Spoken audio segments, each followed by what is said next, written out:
ಹೃದಯದಲ್ಲಿ ಎದ್ದು ಮೊರೆಯಿಟ್ಟೆನು. ನಿನ್ನ ವಾಕ್ಯವನ್ನು ನಿರೀಕ್ಷಿಸಿಕೊಂಡಿದ್ದೇನೆ.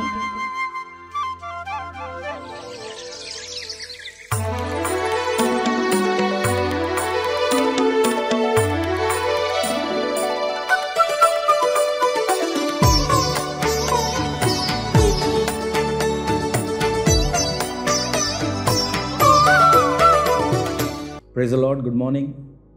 ಮುಂಜಾನೆ ಮುತ್ತು ಈ ಕಾರ್ಯಕ್ರಮಕ್ಕೆ ನಿಮ್ಮೆಲ್ಲರನ್ನು ಸ್ವಾಗತಿಸ್ತೇವೆ.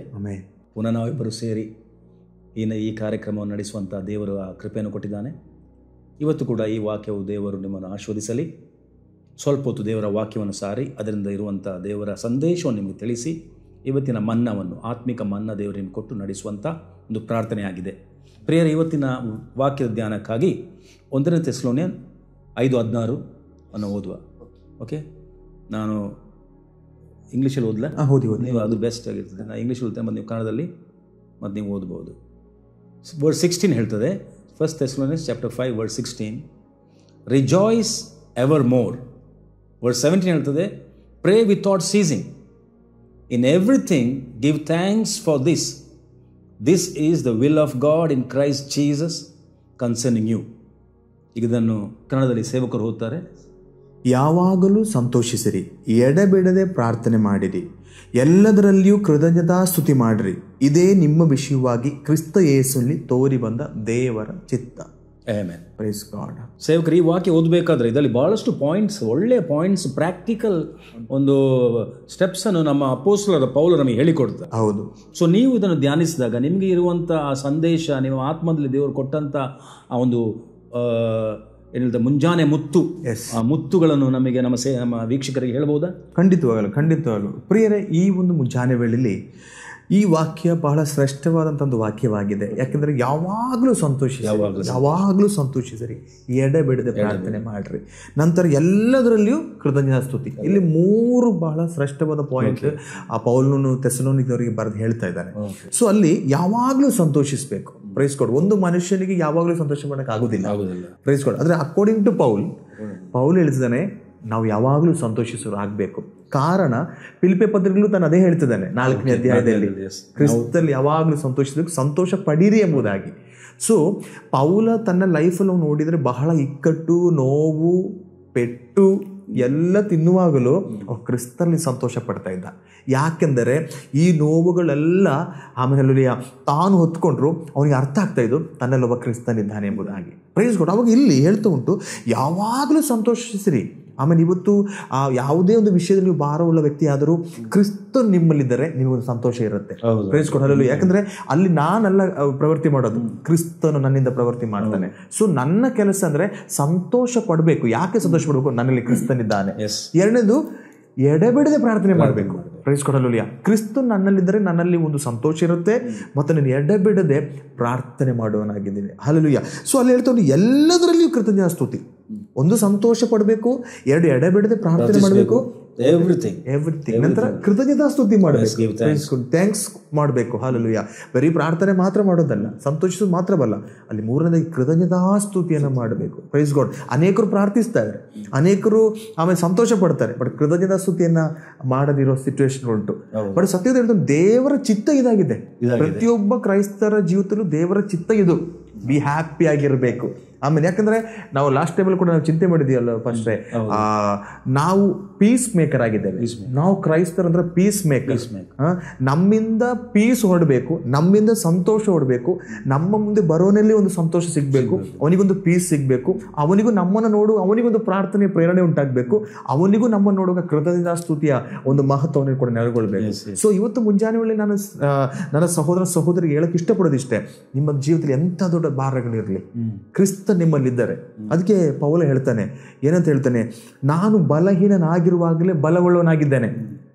ನಮ್ಮಲ್ಲಿದು ರೋಗ ಬರಲಿ, ಒಂದು ಬಲಹೀನತೆ ಬರಲಿ, ನಾವು ಬಲಹೀನರಾಗಿ ಇರ್ತೇವೆ. ಬಟ್ ಪೌಲ್ ಹೇಳ್ತಾನೆ, ನಾನು ಬಲಹೀನನಾಗಿರುವಾಗಲೇ ಬಲವುಳ್ಳವನಾಗಿದ್ದಾನೆ. ಕಾರಣ ಇಷ್ಟೇ, ಕ್ರಿಸ್ತ ನನ್ನಲ್ಲಿದ್ದಾನೆ. ಸೊ ಕ್ರಿಸ್ತನಿರುವನಲ್ಲಿ ಒಂದು ಸಂತೋಷ ಇರುತ್ತೆ. ಸೊ ಅದೇ ದೇವರ ಚಿತ್ತ ಕೂಡ, ಅವನು ಪ್ರಾರ್ಥಿಸಬೇಕು, ಸಂತೋಷಿಸಬೇಕು, ಮತ್ತೆ ಕೃತಜ್ಞತಾ ಸ್ತುತಿಯನ್ನು ಮಾಡಬೇಕು. ಸೊ ಫಸ್ಟ್ ನೋಡಿ, ದೇವರಾತ್ಮ ಈ ರೀತಿ ಮಾತಾಡುವಾಗ ನಿಮ್ಮಲ್ಲಿ ಆ ದೇವರಾತ್ಮ ಯಾವ ರೀತಿ ನಮ್ಮ ಜನರಿಗೆ ಅದು ಕೊಡುವಂತೆ ಬಯಸುತ್ತಾ ಉಂಟು ಆ ವಾಕ್ಯದಲ್ಲಿ? ನೋಡಿ, ಇದರಲ್ಲಿ ನನಗೇನೆ ಈಗ ಬರುವಂತ ಮನಸ್ಸಿಗೆ ಮಾತು ಅಂತ ಹೇಳಿದ್ರೆ, ಕಷ್ಟಗಳು ದೇವರಿಂದ ಬರುವುದಿಲ್ಲ. ಇಲ್ಲ. ಹೌದು, ಈ ಕಷ್ಟಗಳು ಹೆಚ್ಚಾಗಿ ಬರುವುದು ಮನುಷ್ಯನು ಮಾಡುವಂತ ನಿರ್ಣಯಗಳಿಂದ. ಓಕೆ. ಆತನ ಡಿಸಿಷನ್ ಫೇಲಿಯರ್. ಎಸ್. ನನ್ನ ಜೀವಿತದಲ್ಲಿ ಕೂಡ ಕಷ್ಟಗಳು ಬಂದಿರೋದು ನನ್ನ ಡಿಸಿಷನ್ ಫೇಲಿಯರ್ ಆದಾಗ. ಓಕೆ. ನಾನು ಏನೋ ಒಂದು ತಪ್ಪು ಮಾಡಿದ್ದೇನೆ, ಒಂದು ಕರೆಕ್ಟ್ ಡಿಸಿಷನ್ ಲೈಫಲ್ಲಿ ತೆಗೆಯೋದ ಕಾರಣ, ಹಣವಾಗ್ಲಿ, ಫ್ಯಾಮಿಲಿ ಆಗಲಿ, ಮದುವೆ ಆಗಲಿ, ಮಕ್ಕಳಾಗಿ, ಬಿಸ್ನೆಸ್ ಆಗಲಿ, ಇದೆಲ್ಲ ಇವ್ಯಾಲ್ಯೂಟ್ ಮಾಡಬೇಕಾದ್ರೆ ಎಲ್ಲಿಯೋ ನಾವು ಏನೋ ಡಿಸಿಷನ್ ಪ್ರಾಬ್ಲಮ್ ಮಾಡಿದ್ದೇವೆ. ಸೊ ದೇವರು ನಮಗೆ ಸಂತೋಷ ಕೊಡ್ಲಿಕ್ಕೆ ಬಯಸ್ತಾನೆ. ದೇವರು ನಮಗೆ ಒಂದು ಚಾಂಪಿಯನ್, ವೀರನಾಗಿ ನೋಡ್ಲಿಕ್ಕೆ ಬಯಸ್ತಾನೆ ಅಲ್ವಾ? ಅದು ದೇವರ ಆತ್ಮ. ಯಾಕೆಂದ್ರೆ ಯೇಸು ಸ್ವಾಮಿಯ ಜೀವಿತವನ್ನು ನಾವು ಕಂಪೇರ್ ಮಾಡ್ಬೇಕಾದ್ರೆ ಅಲ್ಲಿ ದೇವರು ಟೆಸ್ಟ್ ಕಳಿಸಿದ್ರು ಅಲ್ವಾ?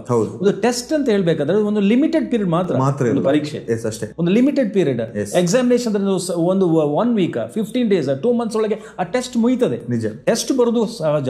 ಅದು ಲೈಫ್ ಲಾಂಗ್ ನೀನು ಇದೇ ರೀತಿಯಲ್ಲಿ ನೀನು ಕಷ್ಟದಲ್ಲಿ, ವಿಲಾಪದಲ್ಲಿ ಇರುವಂತ ಪ್ಲಾನ್ ದೇವರು ಯಾವತ್ತೂ ಇರುವುದಿಲ್ಲ. ಅದರಲ್ಲಿ ನಾವು ಅರ್ಥ ಮಾಡಿಕೊಳ್ಬೇಕು, ಈ ರಿಜಾಯ್ಸ್ ಎಂಬ ವಿಷಯ ನಮಗೆ ದೇವರು ಕೊಟ್ಟಿದ್ದಾನೆ. ಇದನ್ನು ನಾವು ಈ ಲೋಕದ ವಿಷಯಗಳಲ್ಲಿ ನಾವು ಸಿಲುಕಿ ಬಿದ್ದಿ ಈ ರಿಜಾಯ್ಸ್ ಹೋಗ್ತದೆ. ಲೋಕದ ವಿಷಯ ಸಂತೋಷಿಸಬಾರದು. ಈ ಲೋಕದ ವಿಷಯಗಳಲ್ಲಿ ನಾವು ಕೆಲವರು ಟ್ರ್ಯಾಪ್ ಆಗಿರ್ತಾರೆ. ವೀಕ್ಷಕರಲ್ಲಿ ಕೂಡ ನೀವು ಪ್ರತ್ಯೇಕವಾಗಿ ನೀವು ಇವ್ಯಾಲ್ಯೂಯೇಟ್ ಮಾಡಬೇಕಾದ್ರೆ, ಪರೀಕ್ಷಿಸಬೇಕಾದ್ರೆ, ಈಗ ನಿಮ್ಮ ಜೀವಿತದಲ್ಲಿ ಬಂದಿರುವಂತ ಮೆಜಾರಿಟಿ 100% ಮೆಜಾರಿಟಿ ನಮ್ಮ ಜೀವಿತದಲ್ಲಿ ಬಂದಿರುವಂತ ನಿರ್ಲಕ್ಷ್ಯ, ಡಿಸಿಷನ್ ಪ್ರಾಬ್ಲಮ್, ನಿರ್ಧಾರ ತೆಗೆದುಕೊಳ್ಳಲು ತಪ್ಪಾಗಿರಬಹುದು. ಹಾಗೆ ನೀವು ಕಷ್ಟ ಸಹಿಸ್ತೀವಿ. ಅಂತವ್ರು ಏನ್ ಮಾಡ್ಬೇಕು ಗೊತ್ತಾ? ದೇವರ ಮುಂದೆ ತಿಳಿಸ್ತೇವೆ, ಐ ಆಮ್ ಸಾರಿ. ಸಿಂಪಲ್. ದಾವೀದನು ಮಾಡಿದ, ಪೇತ್ರನು ಕೇಳಿದಾಗೆ, ಐ ಆಮ್ ಸಾರಿ ಲಾರ್ಡ್, ನನ್ನ ಕಣ್ಣಿಂದ ಮಿಸ್ಟೇಕ್ ಆಗಿದೆ. ಇಂಥದ್ದು ಮನೋಭಾವನೆ ಬೇಕು. ಮತ್ತು ದೇವರು ಅದಕ್ಕೆ ಹೇಳ್ಬೇಕು, ದಾವೀದ ಹೇಳ್ತಾನೆ, ನನ್ನಿಂದ ಆತ್ಮನ ಸಂತೋಷ, ಆ ರಕ್ಷಣೆಯ ಏನು ಸಂತೋಷ ತೆಗೆದುಕೊಳ್ಳಬೇಡ. ಸೊ ಇವತ್ತು ನಾವು ಅದು ಬೆಸ್ಟ್ ಏನ್ ನಮ್ಮನ್ನ ಏನಾದ್ರು ತಪ್ಪುಗಳಾದ್ರೆ ಈ ರಿಜಾಯ್ಸಿಂಗ್ ದೇವರು ನಿಮಗೆ ಹಿಂತಿರುಗಿಸ್ಕೊಡ್ಬೇಕು. ಇವತ್ತು ನೀವು ವಿಲಾಪದಲ್ಲಿ ಕಣ್ಣೀರಲಾಗಿದ್ಯಾ, ನೀನು ಇವ್ಯಾಲ್ಯೂಟ್ ಮಾಡು. ನಮ್ಮನ್ನ ಟೆಸ್ಟ್ ಮಾಡೋದು ಬಹಳ ಮುಖ್ಯ. ನಮ್ಮನ್ನೇ, ನಮ್ಮ ಆತ್ಮವನ್ನು, ಮನಸ್ಸನ್ನು ಟೆಸ್ಟ್ ಮಾಡಬೇಕು. ಡೈಲಿ ಬೆಳಿಗ್ಗೆ ಎದ್ದು ನಾವು ಏನ್ ಪ್ರೇಯರ್ ಮಾಡಬೇಕು? ಸ್ವಾಮಿ, ಇಡೀ ದಿನ ಉಂಟು, ಈ ದಿನವನ್ನು ಯಾವ ರೀತಿ ನಾನು ಫೇಸ್ ಮಾಡ್ತೇನೆ? ನನ್ನ ಬುದ್ಧಿಯಿಂದವ ಅಲ್ಲ ನಿನ್ನ ವಚನದಿಂದವ, ನಿನ್ನ ಪರಿಶುದ್ಧ. ಎಲ್ಲಿ ದೇವರ ವಚನ ಉಂಟು ಅಲ್ಲಿ ದೇವರ ಆತ್ಮ ಉಂಟು, ಕಾರ್ಯ ಮಾಡೇ ಮಾಡ್ತೇನೆ. ಅದು ದೇವರ ಹಾಗೆ. ಯೇಸು ಸ್ವಾಮಿ ಜೀವಿತದಲ್ಲಿ ಟೆಸ್ಟ್ ಬಂತು, ಟೆಂಪ್ಟೇಷನ್ ಇತ್ತು, 40 days ಫಾಸ್ಟಿಂಗ್ ತೆಗೆದ್ರು, ಆದ್ರೆ ಸ್ವಲ್ಪ ಸಮಯ ಮಾತ್ರ. ಸೊ ನಿನ್ನಲ್ಲಿ ದೇವರು ಟೆಸ್ಟ್ ಕಳಿಸಬೇಕಾದ್ರೆ ಓನ್ಲಿ ಫಾರ್ ಫ್ಯೂ ಮೊಮೆಂಟ್ಸ್ ಅಷ್ಟೇ. ಲೈಫ್ ಲಾಂಗ್ ನೀನು ಈ ರೀತಿಯಾಗಿರ್ಬೇಕು, ಲೈಫ್ ಲಾಂಗ್. ಆದ್ರೆ ನೀನು ಇವತ್ತು ಎಲ್ಲಿ ಕಷ್ಟದಲ್ಲಿ, ನೋವಲ್ಲಿ ಇದ್ರೂ ಕೂಡ ಅದಕ್ಕೆ ಬೇಕಿರುವಂತ, ನೀವು ಹೇಳಿದಾಗ ಪೌಲನಿಗೆ ಕೊಟ್ಟಂತ ಕೃಪೆ ನಿಮ್ಗೆ ಕೊಡ್ತಾರೆ. ಖಂಡಿತವಾಗ್ಲೂ ಪೌಲನಿಗೆ ಕೊಟ್ಟಂತ ಗ್ರೇಸ್ ಕೊಡ್ತಾನೆ. ಇಫ್ ಯುವರ್ ಟೆಸ್ಟ್ ಬರ್ತಾ ಉಂಟಾ, ಏನಾದ್ರು ನಿಂಗೆ ಟ್ರಯಲ್ಸ್ ಬರ್ತಾ ಉಂಟಾ, ಅಲ್ಲಿ ದೇವರು ಕಳಿಸುದಾದ್ರೆ ಅದಕ್ಕೆ ಬೇಕಿರೋ ಕೃಪೆಯು ಕೊಡ್ತಾನೆ. But it's all for some limited time. ದೇವರು ನಿಮ್ಮನ್ನು ಓವರ್ಕಮರ್ ಆಗಿ ಖಂಡಿತವಾಗಿ ಮಾಡೋದು ನಮ್ಮ ಯೇಸು ಸ್ವಾಮಿ. ನಿಜವಾಗ್ಲೂ ಕ್ರೂಜಿಗೆ ಒಂದು ಟೈಮ್ ಉಂಟು, ಒಂದು ಪುನರುತ್ಥಾನಕ್ಕೆ ಟೈಮ್ ಉಂಟು. ನಿನ್ನ ಪ್ರಾಬ್ಲಮ್ಸ್ ಇವತ್ತುಂಟಾ, ಎದ್ದೇಳೋ ಟೈಮ್ ಕೂಡ ಉಂಟು. ಹೌದು, ಎಂದೆಂದು ನೀ ಮಲಗಿರುವುದಿಲ್ಲ, ಎಂದೆಂದು ನೀ ಅಲ್ಲಿ ಇರುವುದಿಲ್ಲ. ಸಿಚುವೇಶನ್ ಚೇಂಜ್ ಆಗ್ತದೆ, ನೀ ರೈಸ್ ಆಗ್ತಿ. ದೇವರು ಯಾವಾಗ್ಲೂ ಪಾಸಿಟಿವ್. ನಿಜವಾಗ್ಲೂ ನಮ್ಮಿಂದ ಅಸಾಧ್ಯ ಅಂತ ದೇವರಿಗೆ ತಿಳಿದಾಗ ಹೇಳ್ತಾರೆ, ನೋ, ಇಟ್ಸ್ ಪಾಸಿಬಲ್. ದೇವರು ಡಿಸ್ಕರೇಜ್ ಆಗುದಿಲ್ಲ, ದೇವರಿಗೆ ಚಾಲೆಂಜಸ್ ಇಲ್ಲ, ದೇವರಿಗೆ ಸಿಚುವೇಶನ್ ಫೇಸ್ ಮಾಡ್ಲಿಕ್ಕೆ ದೇವರ ರೈಟ್ಸ್ ಉಂಟು. ಈ ಲೋಕದಲ್ಲಿ ಏನು ಸಿಚುವೇಶನ್ ಕೂಡ ದೇವರಿಗೆ ಕೆಪಾಸಿಟಿ ಉಂಟು. ಅದಕ್ಕೆ ದೇವರ ಮಕ್ಕಳನ್ನು ದೇವರು ಇವತ್ತು ಹೇಳ್ತಾನೆ, ಈ ಸಿಚುವೇಶನ್ ಚಾಲೆಂಜ್ ಅಲ್ಲಿ ನೀನು ಓವರ್ಕಮ್ ಮಾಡು. ನೀನು ತಪ್ಪುಂಟಾ, ಕ್ಷಮೆ ಕೇಳಬೇಕು. ಮನುಷ್ಯರ ಹತ್ರ ಇರುವಂತ ಕ್ಷಮೆ ಮನುಷ್ಯರ ಹತ್ರ ಕೇಳಬೇಕು, ದೇವರ ಹತ್ರ ಕೇಳಬೇಕು. ಮನುಷ್ಯನ ವಿರೋಧ ತಪ್ಪು ಮಾಡಿ ದೇವರ ಹತ್ರ ಕೇಳೋದು ನ್ಯಾಯವಲ್ಲ. ಮನುಷ್ಯರ ತಪ್ಪು ಮಾಡಿದ್ಯಾ, ಅದು ಗಿಲ್ಟ್ ಉಂಟಾ, ಅದು ಕಾನ್ಸೆಂಟ್, ಅವನ ಫೇಸ್ ಟು ಫೇಸ್ ಹೇಳು, ಸರ್ ಬ್ರದರ್ ಸಾರಿ, ಅರಿಕೆ ಮಾಡಿಕೊಳ್ಳಿ.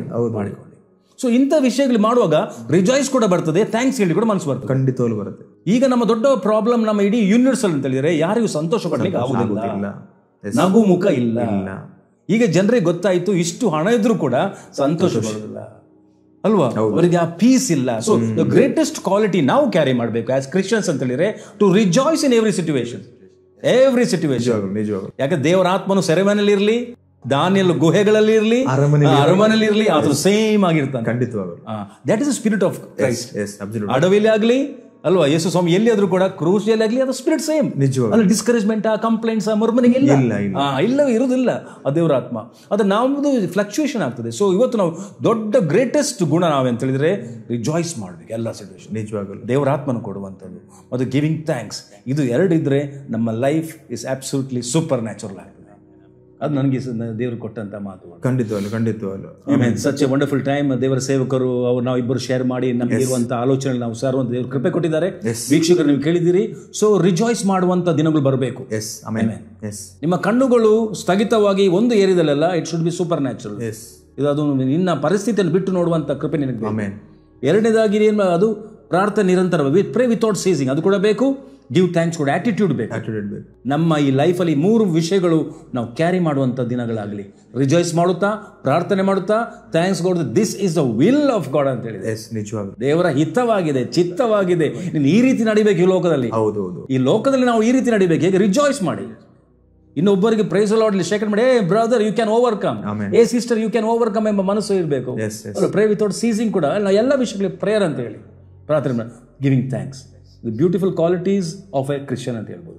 ಯಾಕೆ ಎಪಿಸ್ಟಲ್ಸ್ ಯಾವಾಗಲೂ ಬರೆದಿರೋದು ದೇವರ ಮಕ್ಕಳಿಗೆ, ಖಂಡಿತವಾಗಿ ಬಾರ್ನ್ ಅಗೇನ್ ಮಕ್ಕಳಿಗೆ ಅರ್ಥ ಮಾಡಿಕೊಳ್ಬೇಕು.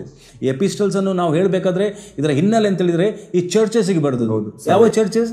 ಬಾರ್ನ್ ಅಗೇನ್ ಚರ್ಚಸ್, ದೇವರ ಆತ್ಮನಿಂದ ಹುಟ್ಟಿದ ಜನರಿಗೆ. ಅವರಿಗೆ ಅರ್ಥ ಆಗೋದು ಇದು ಹೇಳುದು, ಎಲ್ಲರಿಗೂ ಅರ್ಥ ಆಗುದಿಲ್ಲ. ದೇವರ ಆತ್ಮನಿಂದ ಹುಟ್ಟಿದವರಿಗೆ ನಿಮಗೆ ನಾನು ಹೇಳುದು ನಿಮ್ಗೆ ಅರ್ಥ ಆಗ್ತದೆ. ನೀವೇನ್ ಮಾಡ್ಬೇಕಂತ ಹೇಳಿದ್ರೆ ರಿಜಾಯ್ಸ್ ಮಾಡಿ, ಪ್ರೇ ಮಾಡಿ, give thanks in every situation. This is a higher level of spiritual life. ನನ್ನ ಆತ್ಮದಲ್ಲಿ ಹೌದು, ಖಂಡಿತ ಪ್ರೇರ. ನಾವು ಅದಕ್ಕಾಗಿ ಇವತ್ತು ಪ್ರಾರ್ಥನೆ ಮಾಡ್ತೇವೆ ನಿಮಗೋಸ್ಕರವಾಗಿ. ಯಾಕಂದ್ರೆ ಆಮೇಲೆ ವಾಕ್ಯ ಹೇಳ್ತಾ ಉಂಟು, ಸಂತೋಷ ಪಡೀರಿ. ಆಮೇಲೆ ಹಲ್ಲೆಲೂಯಾ, ಯಾವಾಗಲೂ ಸಂತೋಷ ಪಡಬೇಕೆಂಬುದಾಗಿ ಸತ್ಯದ ಆಸೆ ಪಡುತ್ತಾ ಉಂಟು. ವಾಕ್ಯ ಹೇಳ್ತಾ ಇದು ದೇವರ ಚಿತ್ತ, ಅಂದ್ರೆ ದೇವರ ಚಿತ್ತ ಅಂದ್ರೆ ದೇವರ ಇಷ್ಟ ಇದೆ ಆಗಿದೆ. ಆಮೇಲೆ ಹಲ್ಲೆಲೂಯಾ, ನಾವು ಸಂತೋಷ ಪಡಬೇಕು, ನಾವು ಎಡೆಬಿಡದೆ ಪ್ರಾರ್ಥನೆ ಮಾಡಬೇಕು, ಕೃತಜ್ಞತಾ ಸ್ತುತಿ ಮಾಡಬೇಕು. Praise God, hallelujah. ಸೊ ಇವತ್ತು ಕೇಳಿದ ವಾಕ್ಯದ ನಮ್ಮನ್ನು ಸಮರ್ಪಿಸುವ, ನಾವು ನಿಮಗಾಗಿ ಪ್ರಾರ್ಥನೆ ಭಾಷೆ, ನಾವು ನಮ್ಮ ಜನರಿಗಾಗಿ ಪ್ರಾರ್ಥನೆ ಮಾಡುವ. ಕರ್ತನೆ, ವೈರಿಯ ದೊಡ್ಡ ಯಂತ್ರ ಏನಂತ ಹೇಳಿದ್ರೆ ಜನರು ದುಃಖದಲ್ಲಿ, ನಿರಾಶೆಯಲ್ಲಿ ಇಡುದು. Spirit of discouragement, complaints, ಮರ್ಮರಿಂಗ್, satisfaction ಲೈಫಲ್ಲಿ ತೃಪ್ತಿ ಇಲ್ಲ. ಇಂಥ ಅವಸ್ಥೆಗಳಿಂದ ಈ ಜನರು ಹೊರಗೆ ಬರಬೇಕು. ಆಮೆನ್. ಕರ್ತನೆ, ಅದನ್ನ ಒಂದು ಮೈಂಡ್ ಸೆಟ್ ಅನ್ನು ಮುರಿತೇವೆ, ಇಕ್ಕಟ್ಟಿನ ಮೈಂಡ್ ಸೆಟ್. ಕರ್ತನೆ, ನೆಗೆಟಿವಿಟಿ ಮೈಂಡ್ ಸೆಟ್ ಕ್ಯಾನ್ಸಲ್ ಮಾಡಿ ಯೇಸುವಿನ ನಾಮದಲ್ಲಿ ರದ್ದುಪಡಿಸ್ತೇವೆ. ಜಯಾಳುವಾಗಿ ಜೀವಿಸಬೇಕು. Be a victorious Christian. Christianity ಅಂದ್ರೆ ವಿಕ್ಟೋರಿ, ಎಲ್ಲ ವಿಷಯಗಳಲ್ಲಿ victory. Because our Jesus Christ rose from the dead. ಆ ಕ್ರೂಜೆಯ ಶಾಪವನ್ನು ಮುರಿದಂತೆ ಯೇಸು ಸ್ವಾಮಿ, ಆ ಮರಣದಿಂದ 3ನೇ ದಿನ ಎದ್ದಂತೆ ಯೇಸು ಸ್ವಾಮಿ, ನಿಮ್ದು ನಮ್ಮ ಯೇಸು ಸ್ವಾಮಿ. ಅವರನ್ನು ನೋಡಿ ಇವತ್ತು ಸಂತೋಷ ಪಡು. ನನ್ನ ಯೇಸು ಸ್ವಾಮಿ ಜಯಿಸಿದ ಕಾರಣ ನಾನು ಕೂಡ ಜಯ ಹೊಂದುತ್ತೇನೆ.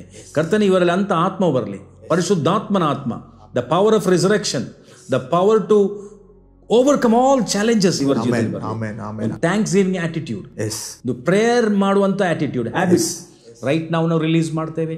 ಈ ಪ್ರೇ ಯಾರೆಲ್ಲ ವೀಕ್ಷಕರು ನೋಡ್ತಿರೋ, may God's mighty anointing ಎಲ್ಲಿ ಹಳ್ಳಿಗಳಲ್ಲಾಗಲಿ, ಪಟ್ಟಣಗಳಾಗಲಿ, may be in the city, may be in the village, wherever you are, I pray God's spirit will raise you up from that condition and make you dynamic. ಇನ್ನು ಭಯಂಕರ powerful ಆಗಿ ಮಾಡುವಂತ ಕೃಪೆ ದಿನಗಳು ಬರಲಿ. ದೇವರು ನಮ್ಮನ್ನು ಆಶೀರ್ವದಿಸಲಿ. Thank you so much. God bless you. Amen, amen. ವೀಕ್ಷಕರೇ, ನಾವು ಕೇಳಿದ ವಾಕ್ಯದ ನಮ್ಮನ್ನು ಸಮರ್ಪಿಸಿಕೊಡುವ, ಸಂತೋಷ ಪಡೀರಿ, ಪ್ರಾರ್ಥಿಸಿ, ಕೃತಜ್ಞತಾ ಸ್ತುತಿ ಮಾಡ್ರಿ. ಇದೇ ದೇವರ ಚಿತ್ತ ನಿಮ್ಮ ಲೈಫ್. ಈಗಲೇ ನಮ್ಮನ್ನು ನೋಡ್ತಾ ಥ್ಯಾಂಕ್ ಯು ಜೀಸಸ್ ಹೇಳಿ ಎಲ್ಲರೂ. Amen. Thank you heavenly father, ನನಗೆ ಇಂಥೊಂದು ಭಾಗ್ಯ ಕೊಟ್ಟಿದ್ದಿ, ಯೇಸು ಅರಿವಂತ ಭಾಗ್ಯ, ಥ್ಯಾಂಕ್ ಯು ಲಾರ್ಡ್ ಅಂತ ಹೇಳಿ ಸಂತೋಷಪಡಿ ಮುಂದೆ ಹೋಗಿ. May God give you wonderful day. ಇವತ್ತಿನ ಡೇ ನಿಮಗೆ ಬಹಳ ಒಂದು ಉತ್ತಮವಾದ ದಿನವಾಗಿ ಮಾರ್ಪಡ. ಖಂಡಿತವಾಗ್ಲೂ ಹೌದಾ? ನಿಮ್ಮ ಕನಸುಗಳ ನೆನಸುಗಳನ್ನು ನೋಡುವಂತದ್ದು ಒಂದು ಡೈನಾಮಿಕ್ ಆಗಿರುವಂತ ಡೇ ದೇವರು ಕೊಳ್ಳಿ ಪ್ರಾರ್ಥನೆ. Thanks for joining. God bless you. ದೇವರು ನಿಮ್ಮನ್ನು ಹೆಚ್ಚಾಗಿ ಆಶೀರ್ವದಿಸಲಿ. ಆಮೆನ್. ಸುವಾರ್ತೆ ತಲುಪದ ಊರು ಇರಲೇಬಾರದು, ಸಭೆಯೂ ಇಲ್ಲದ ಗ್ರಾಮ ಇರಬಾರದೆಲ್ಲಿಯೂ. ಸುವಾರ್ತೆ ತಲುಪದ ಊರು ಇರಲೇಬಾರದು, ಸಭೆಯೂ ಇಲ್ಲದ ಗ್ರಾಮ ಇರಬಾರದೆಲ್ಲಿಯೂ.